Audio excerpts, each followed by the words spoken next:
प्रभुपाद ने जो ग्रंथ लिखे हैं उन सबका अच्छे से अध्ययन करें, भक्तों के सानिध्य में, भक्तों के उपस्थिति में उनका अध्ययन करें। इसलिए श्रील प्रभुपाद बोलते थे, devotees must study my book from all angles of vision. अलग अलग दृष्टिकोण से प्रभुपाद के ग्रंथों का अध्ययन होना चाहिए, भक्ति के दृष्टिकोण से होना चाहिए, शास्त्र के दृष्टिकोण से हमें जीवन देखना चाहिए। शास्त्र का अध्ययन हम क्यों करते हैं? शास्त्र का अध्ययन प्रैक्टिकल होना चाहिए। प्रैक्टिकल का मतलब क्या?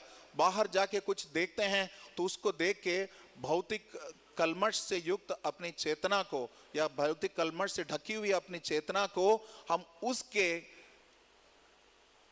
सेवक बनने से रोकें, भौतिक प्रलोभन के सेवक बनने से रोकें। उसके लिए शास्त्र चक्षु चाहिए। जितना अधिक शास्त्रों का अध्ययन करेंगे हम, श्रील प्रभुपाद बोलते हैं, जड़ और चेतन के बीच का अंतर पता चलता है शास्त्रों के अध्ययन से। तो इसलिए प्रत्यक्ष अर्थ को ही स्वीकार करना है, इधर उधर जाने की जरूरत नहीं है।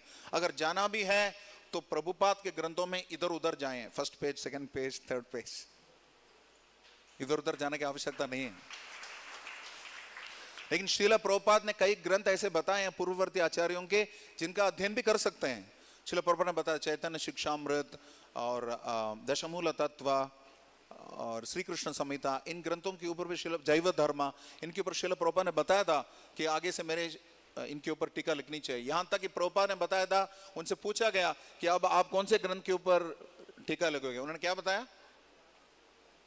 भगवत गीता। उन्होंने पूछा भगवत गीता पे तो आपने लिख लिया है? उन्होंने नहीं नहीं, और भी है, रामानुजाचार्य के, मध्वाचार्य के, इन सब की टीकाएं हैं, उन पे आधारित कुछ लिखेंगे ताकि हम समझ सके। पूर्ववर्ती आचार्यों की वाणियों को समझने के लिए श्रील प्रभुपाद ने हमें सहायता दी। एक बार इस मोहन रूप प्रभु हमें बोल रहे थे, वो श्लोक जो है, श्रद्धा रतिर भक्तिर अनुक्रमिष्यति, बहुत ही सुंदर श्लोक है वो।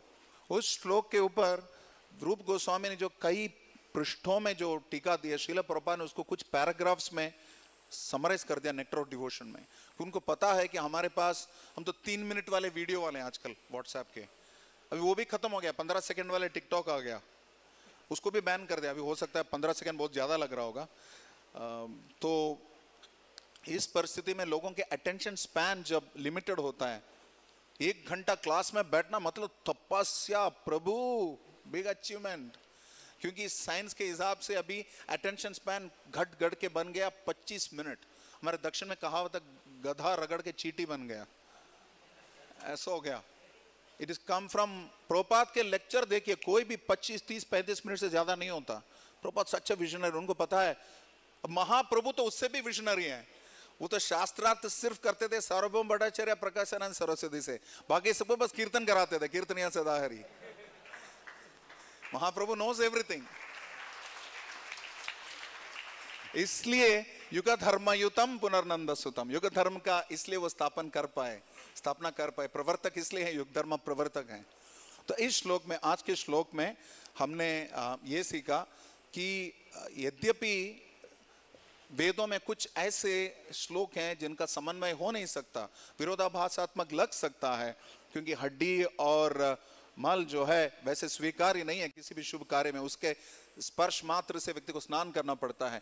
फिर भी शंख और गोमाय जो बताया गया, इनको शुभ माना जाता है। इनको पांचरात्रिक विधि में प्रयोग किया जाता है, ना सिर्फ भागवत विधि में। पांचरात्रिक विधि में तो और शुद्धता की आवश्यकता है। गायत्री मंत्र करने वाले इसका प्रयोग करते हैं। तो इसका अर्थ है कि वेद जो भी बताया गया उसका मुख्य अर्थ लेना चाहिए, उसको स्वतः लक्षण लेना चाहिए, स्वतः प्रमाण लेना चाहिए। और जहां जहां भक्ति के दृष्टिकोण से इनका वर्णन किया जाता है, हमारे आंदोलन में जितने भी भक्त हैं, हमें भक्ति वेदांतों की दृष्टि से उनको देखना चाहिए।